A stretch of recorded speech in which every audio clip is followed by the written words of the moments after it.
O ngayon, ano ho pinagyabang case closed na raw Ang ganda di ba? Kasi nandun na lahat yung mga pangalan, identified na lahat ng kasama. Ang gagawin mo na lang, imbestigahan mo sila, di ba? Tatanungin mo sila, tatanungin sila ng pulis. Not necessarily, ano sila, persons of interest, di ba? Akalain mo announce case closed. Ano nangyari? Nagsumiti sila ng complaint sa prosecutor's office. Hindi naman pala kumpleto yun. Mga kaibigan, kung ano-ano lang yung sinabi nila ron. Dahil wala pa silang nakukuwang suspect maliban dun sa 3 Di ba? Identified na nga lahat. Mantakin ninyo. Wala pa silang ginagawa, case closed na raw. Dito makikita ninyo ang malaking pagkakaiba. Kaya hindi natin pwedeng maiwasan na mababanggit natin pagka may mga ganitong klase ng issue, ang pangalan ni Mayor Alfredo Lim, mga kaibigan. Kasi may mga libro na naisulat na tungkol kay General Alfredo Lim, Mayor Alfredo Lim. Nung siya ay nasa pulis pa siya. Nag-iimbestiga ng mga kaso, detective, sekreta nung araw. Kung paano nila, yung mga libro na yun, mahalaga yun na pinag-aaralan din dapat Makikita nila kung paano nagtatrabaho ang mga pulis Maynila nung araw. Kaya kung tawagin niyang pulis Maynila nung araw, Manila's finest. Ngayon, panis. Pulis Maynila, panis.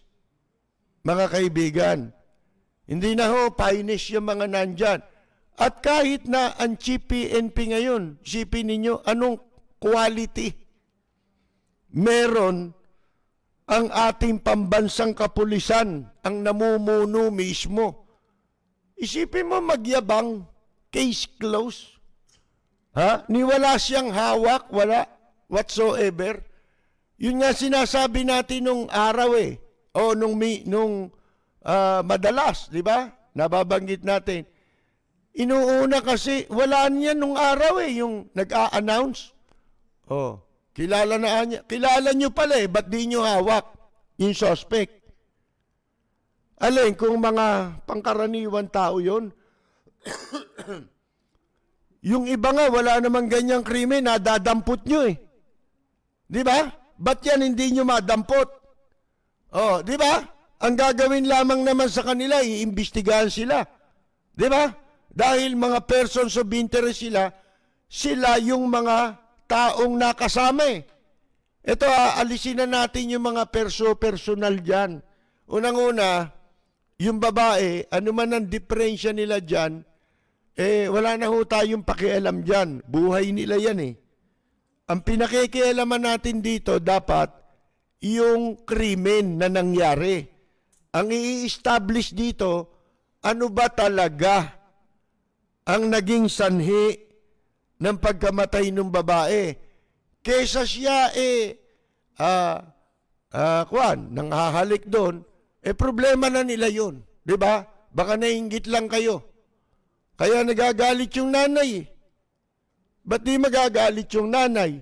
Alam mo kung bakit, Nora? Hindi siya isinama Ang daming lalaki doon. Mag-isa siya. Kaya hindi. Ano lang, baka yun ang dahilan. Hindi siya sinama Kasi kung sinama siya, nabantayan niya anak niya. Di ba? Nakita niya, naalagaan niya ng gusto. Wala na tayo doon sa personal. Tingnan ninyo, ang quality ng PNP chief ngayon. Nung araw, hindi mo maririnig nagsasalita, mga general, ng ganyan kung hindi importante at kung walang airtight. Kung hindi airtight ang ang kanilang hawak na ebidensya? Wala eh, kasi sasabihin mo, identified na namin. Ba't mo pa kailangan sabihin yun? Di parang tinetelegraph mo, magtago na kayo. Di ba? Yun ang katumbas nun eh, pinagtatago mo yung suspect. Kasi sinasabi mo, kilala na sila eh. Wala yun. Ngayon, kung isolated na yung, ano mo, yung subject mo, talagang dadakmain na lang, sigurado, pag dinakma eh, huli talaga, at saka mo sabihin. Di ba? O kaya, after. Di ba? Kita ninyo isang kasong natatandaan ko nangyari sa panahon dati ni Pangulong Ramos. Yung kay Halusos, di ba? Si Romeo Halusos. Nagtago yan eh. Oh. Akalain ninyo, biglang-bigla biglang-bigla. Inilabas sa media. Hawak na ng kwan. Ng mga PSG pa yata humuli. Mga kaibigan eh. Oh, hawak na nila nung i-announce. Hindi yung kilala na namin. Kilala nyo pala eh, ba't di nyo makuha? Di ba? Ba't di nyo nakuha muna bago nyo ipinresenta sana? Oh, ito yung mga kasama. Krimen yan eh. Ang iniimbestigahan dyan, krimen. Possibility na hindi rin totoong ginahasa yan, pero yan ay nasa nag-iimbestiga na. Malalaman ng publiko kung kapanipaniwala. Di ba? Yung kanilang ilalabas na investigasyon at siyempre kaakibat yung mga ebidensya. Halimbawa, yung examination ng kadaver, di ba? Dahil wala na raw dugo, kaysa na-imbalsa mo na, ang sabi naman ng pulis, kaya inimbalsa mo, protocol daw sa COVID. Hindi naman COVID kinamatay niyan eh. Di ba? Oh, mga kaibigan, bahala sila. Meron pa naman DNA eh. Natutuklasan naman sa DNA kung ano naging sanhi ng pagkamatay ng tao eh. Maniniwala kayo, di ba, yung panahon nila Napoleon Bonaparte, gaano katagal lang namatay yun? O dahil sa DNA, mga kaibigan, nalaman na ang kinamatay ni Napoleon Bonaparte, tulo, syphilis. Di ba? Mga kaibigan, may moderno na siyensya ngayon kahit na wala nang dugo yan para dun sa ma-examine siya ulit, no? May DNA pa. Ang masama lang dito, mapapansin ninyo kung anong quality. Isipin mo, simple case yan eh. Hindi ho mahirap imbestigahan yan. Ang mahirap dyan yung cover up. Ang mahirap dyan yung blunder. Pag nagkamali ka sa investigasyon, simple na yung imbestiga mo, mali pa yung ginawa mo. Katulad nun, nag-file kayo, walang sufficient na ebidensya kayong naipresenta. Kaya ang ginawa ng piskalya, ibinalik sa kanila. At pinag-utos na palayain muna yung mga suspect dahil wala ka namang ebidensya sa kanila eh. Ba't di mo palalayain? Yun ang proseso. Hindi natin alam kung mabait lang talaga yung piskal o tuwid yung piskal o may nangyayari. Di ba? Kasi prominente rin ng mga tao yan. Yung isa dyan anak ni Claire de la Puente. Sa mga suspect na hindi pa nahuhuli, hindi pa sumusuko, nagsalita. Pero ewan natin kung nagbigay na ng statement ito sa pulis, kung nakikipag-cooperate sila o hindi. Bakit mo nasabing ganyan?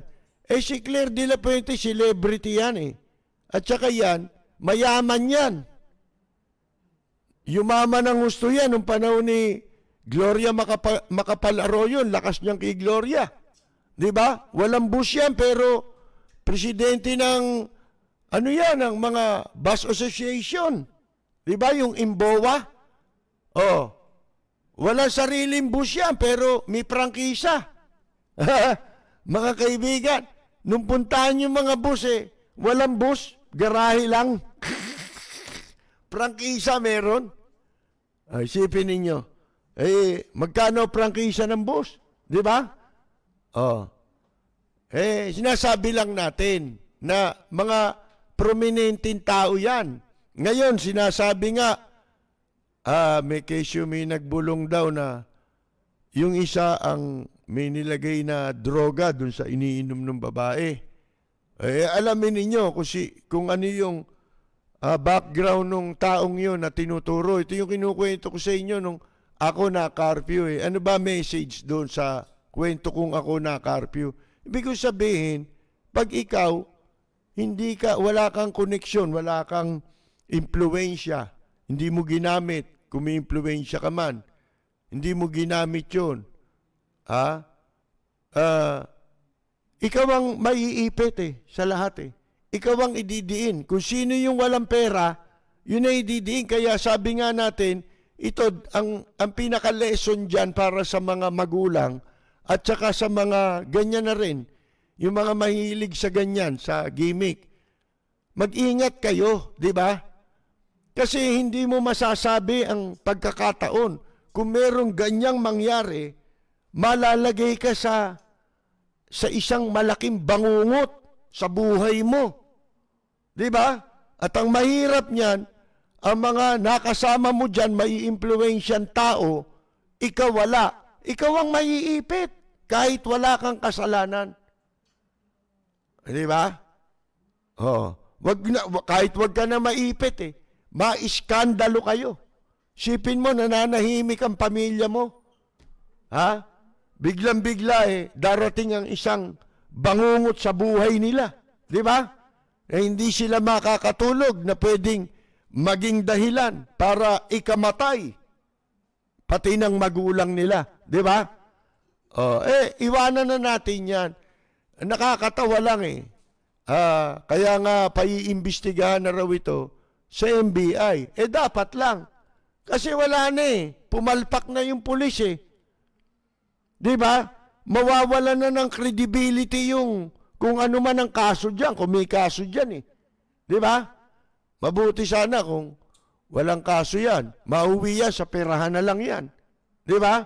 Ano pa gagawin mo kung talagang totoo ang ikinamatay niyan aneurysm, pero duda natin may nangyayari, di ba? Ang established doon dapat, ano yung ginagawa? Aalis ng kwarto, lilipat na gano'n. Ang sabi nila kasi may mga parlor game. Nasan yung regalo? Asan yung premyo? Wala naman di ba?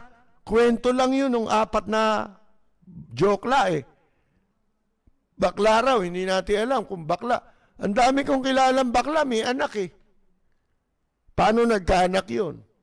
Tunay na anak Alam nga naman, di nagsiping yun, tsaka yung babae. Natatandaan ninyo yung isang kupal na broadcaster dati, di ba, si Swarding? Naubod din na yabang yung palakol na yun.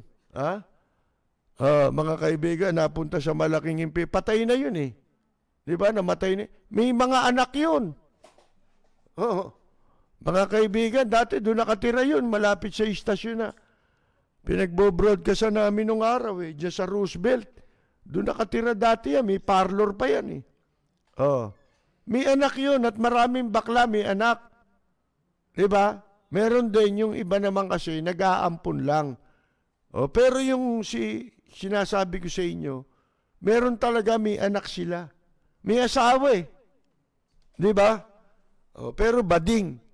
Pero tignan natin kung anong magiging kwan dyan. Kasi merong, yung Porton, pumapil na naman yung tomboy, na kapatid nung mga abogado, yung forensic expert, yun kayang palabasin nun ang isang bagay na maging totoo Pag sinabi niyang yun ang findings, magiging totoo yun. Nire-recognize, na totoo. Pag gusto kang iligwak nun, gusto niya sirain ng investigasyon, kaya niya rin gawin yun. Kumbaga yung signature, di ba may tawag dyan tinitignan niya kung pinepeki yan o ano, di ba? Sa NBI, meron yan eh. Sabi sa akin nung NBI, narinig ko Narinig ko pala, may kausap siya. Tungkol sa signature. Sabi nung NBI, kahit peki yan. Pag sinerti pa yan ng NBI na tama yan. O isipin ninyo, mga kaibigan. Di ba? Ganon din yun yung porton. Mag-intay na lang tayo ng investigasyon dito, di ba? Hindi kumpleto yung video kahit sabihin yung naglabas-pasok, putol-putol yun eh. Di ba? Wala namang buo ron eh. At saka hindi rin alam sino pa yung ibang tao na nasa isang kwarto. Di ba? Wala eh. Maaring yung pasa, may mga pasa sa paa. Nakita nyo kasi binuhat eh. Di ba? Dahil yung daw wheelchair, walang tapakan yung wheelchair. Kaya para siyang kartilya. Ginawang kartilya yung paa niya. Di ba? Hinahatak, tinutulak na hinahatak pa. Di syempre, pagka gano'n, mabigat yun eh. Lalo na kung wala ng buhay ang tao, wala ng hangin. Ang bigat ng tao baka kala nyo. Pag wala ng hangin sa katawan yan. Kaya yan sila bato, magagaang lang yan eh. Kasi puro hangin ang laman ng katawan yan eh. Pati ulo niyan, puro hangin eh. Di ba? Si Digong nyo, puro hangin din ang ulo niyan. Kaya magagaang yan eh. Hindi mabigat buhatin yan eh. Ngayon, yan lamang po ang masasabi natin tungkol dyan sa pagkamatay ng si Dasera, yung flight attendant. Wag na ho natin bastusin yung namatay kasi may kaso yan, baka kala ninyo. Parang sinisira mo yung memorya ng tao. Tsaka wala namang pininsalang ibang tao yan. Hindi managot sila kung may involved na droga dyan, di ba? Panagutin nyo yung mga yan. Pwede rin sabi, saan ang galing yung droga? Di ba? Sino ang ano dyan? Kasi sinasabi nung isa, di patunayan niya yun. Yung isa dyan na tinuturo niya ang pangalan daw nung pinag-iinalaan nung Dasera na naghulog ng droga ro sa iniinom niya, pangalan Mark. Yun. Hindi panagutan nung nagtuturo na lalaki. Ang nagsasabi nito yung hinalikan eh. Inakitang hinalikan sa may pintuan ng isang kwarto, di ba? Mga kaibigan. Yan, may droga, di ba? Pero sabi nila, handa naman kami anyang magpa-drug test. Dapat yung drug test ginawa immediately. Siguro kaya hindi lumulutang pa yung iba. Alam nyo, may paraan yan para mawala yung bakas ng droga sa katawan na yung gumamit ng droga, di ba? May ginagawa sila dyan siguro ganun, di ba? Ang ginagawa nila ngayon, yung parang may, ewan natin kung may iniinom din silang para mawala yan. Di ba? Yung trace. Kahit na sila i-undergo ng drug test, hindi na matitrace. Siguro pagka meron silang ininom o ginamit, di ba? Kaya hindi muna sila nagsisilutang ngayon para hindi sila obligahin na mag-undergo ng drug test, di ba? Mga kaibigan, tignan natin kung ano po ang kahihinatnan yan, mga kaibigan.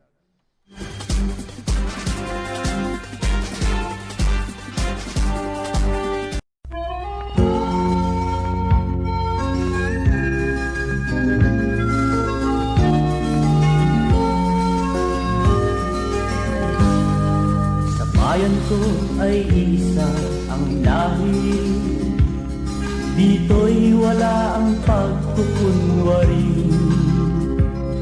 Hindi padagay, sadyang kilala sa daigdig, may pagkakaisa sa bawat nais. Ang bayan ko'y punong-puno ng yaman, bakit ito'y kailangan pang iwanan? Hindi nga ba't anong sarap mabuhay ng buong ganap. Sa bayan mo, sumapit man yaong wakas. Dito sa bayan ko, lahat kami pantay-pantay. Walang nang aapit, ang pag-ibig ay tunay. Dito sa bayan ko, dito'y makikilala mo ang isang kaibigang nagmamahal sa'yo.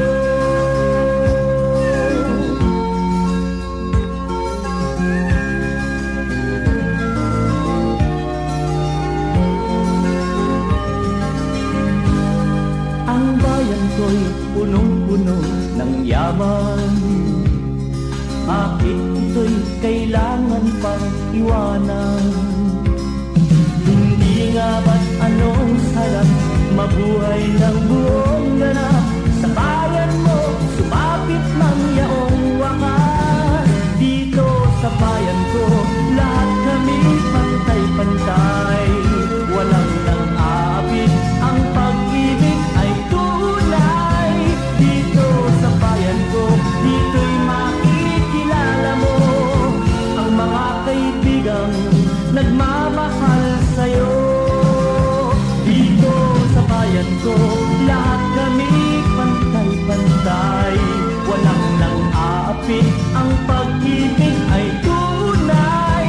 Dito sa bayan ko, dito'y makikilala mo ang isang kaibigan, ang mga kaibigan, ang bawat kaibigan na